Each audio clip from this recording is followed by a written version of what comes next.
Rav Shagar had many students that went on to become, leaders of heads of yeshivot, professors at college, authors, poets, and one of the type of leaders that he created was at this school called Ma'aleh, which is a spiritual religious film school in Jerusalem. And he used to do this thing where, I think it was a whole year course where every week he would watch a movie with his students, and then after he would analyze it and explain it through the lens of Rabbi Nachman or Rav Kook or Rambam. I think I did it with Rav Yo Ben Nun and Professor Shalom Rosenberg. And so I want to talk a little bit about Rav Shagar and film, and specifically the genre of science fiction. We've talked a lot about Levi, about Rav Shagar's love of science fiction. We even were at Rav Shagar's wife's house, and she said that every Motzei Shabbat, a lot of times he would go over to his in-laws, his parents, and watch science fiction. Like that's how he would end Shabbat, at the end of Shabbat. So maybe can you talk a little bit about what does Rav Shagar find spiritually and religiously fascinating about the genre of science fiction? So Rav Shagar is so taken by science fiction in many ways because he sees it as a mystical, almost like messianic experience to read or watch science fiction. He explicitly, in a drasha in the Sefer Bayom Ahu on the Chagim of Iyar, I think it's for Yom HaTzmaut specifically, he says the depictions you find in Chazal, and he quotes like a Midrash Mishmot Rabbah, but he also quotes the Maharal about the time of Mashiach as a just totally radically different just form of existence, are very similar to science fiction for Rav Shagar, and there's a lot of basis for this in critical study of science fiction and science fiction theory. But what science fiction does for Rav Shagar is it challenges and puts a question mark over the way we live our lives. Science fiction is less about the fancy technology and futuristic ideas and alien worlds and whatever, so much as it shows you different ways of existing. And Rav Shagar, when he talks about this, mentions ideas like cyborgs, the idea of being part human, part something else, planets where there's like a hive mind, where people are sort of a collective and there's no real strong individual sense of personality. He also talks about the idea of a praying machine, and if a machine could pray, what does that say about what prayer is, and what does that mean for our prayers? But all of it for Rav Shagar is a real challenge to the way we see things, and he wants us to be able to just imagine that things could be different. That very much one of the problems of our lives is that we don't think things could ever be different. We assume the way things are is the way they're going to be. So you're saying for Rav Shagar, when he watches science fiction, it almost like it's a tool to liberate his mind. But I don't even think in terms of a goal, it does it while you're watching it. In other words, he says in some of his drashot, in his essays, that it's almost a mystical experience watching a science fiction, because you enter into a realm where human beings are maybe robots, or maybe there's, like you said, there's this it goes back and forth. Also, let's take like concrete examples. He did give a Perush, a commentary to The Matrix, Lord of the Rings a little bit. In other words, he really was taking these movies very seriously, spiritually. Like, it's an amazing thing when you're reading such a he was a Rosh Hashiva, and he really is taking The Matrix seriously. He's using Rabbi Nachman to explain it. So I guess, like, what do you think is happening to Rav Shagar when he's watching, for example, Star Wars or The Matrix, religiously for him? What is he going through that he's so excited about? Well, I'll make a comment on the broader level, and then more specifically about The Matrix.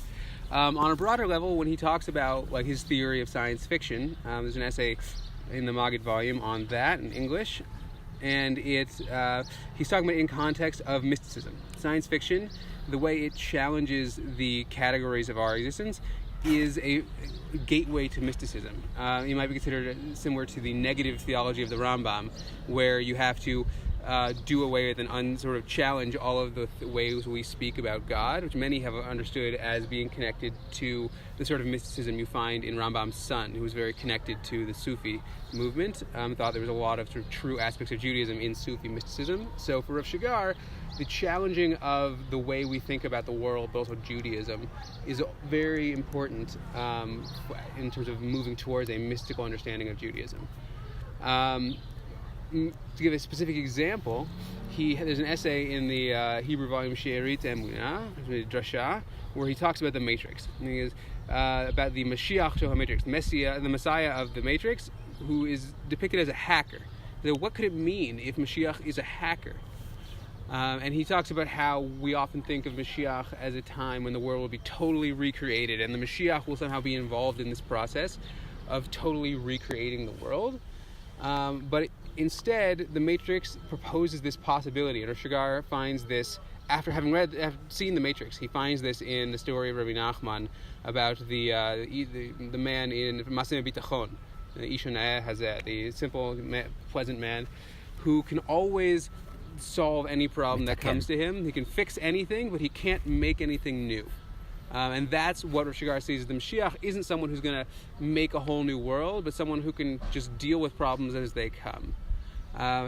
And honestly, it's a little hard to imagine what that might look like on the scale of political redemption and redeeming the world and whatever. But I think in terms of Rav Shagar's general emphasis on personal redemption, I think that tells you a lot about what Rav Shagar sees as like the potential for an individual to experience some sort of personal geula, personal redemption. It is not about totally remaking yourself so much as taking the bits and pieces of who you are that you just have in front of you and putting them together in the best way, and fixing who you are as opposed to trying to become someone else. And I think that would also be true on a communal level as well. So I've spoken to students of Rav Shagar who were there during that year when they would watch movies, and unfortunately they at least I don't know, they haven't been published all of the movies that they went through, but I kind of want to think about out loud, what does it mean for students to see a rabbi take a text, like we're talking about pop culture here, Matrix, Star Wars, Lord of the Rings, and really treat it in a serious way from a religious point of view. Like what do you think that would have done to his students' relationship to movies and poetry and film? So Rav Shagar himself talks about a very similar idea when he talks about what did it mean for Rabbi Nachman's students, his Hasidim, when Rabbi Nachman was telling them stories that he explicitly said he took from European folktales, and like more than that, he would often ask his students to tell him this, what was going on in the news, or tell him the stories they had heard, the European folktales, and then he would give them back in what he thought were fixed versions. And what does it do to hear your teacher telling you essentially a story you just told him, but now, like when you said it, it was pop culture, but when he says it, it's Torah. And like, what does that do? So for Rav Shagar, on one level, it participates in the same challenging of our categories, that we think Torah is the Tanakh and Mishnah and Gemara and the Gaonim, Rishonim, Achronim, etc. But it stops at a certain point. And suddenly Rav Shagar is saying that's not really the case. That you can find Torah in the Matrix, and not we can use it to teach a Torah idea so much it can really affect our understanding in a significant way. It has something to contribute, and I think you're right in suggesting that might open the way up to the fact that Rav Shagar has so many students who are involved in art and poetry and the like, is that they don't necessarily experience all of that as entirely separate from or opposed to Torah the way people might have once upon a time.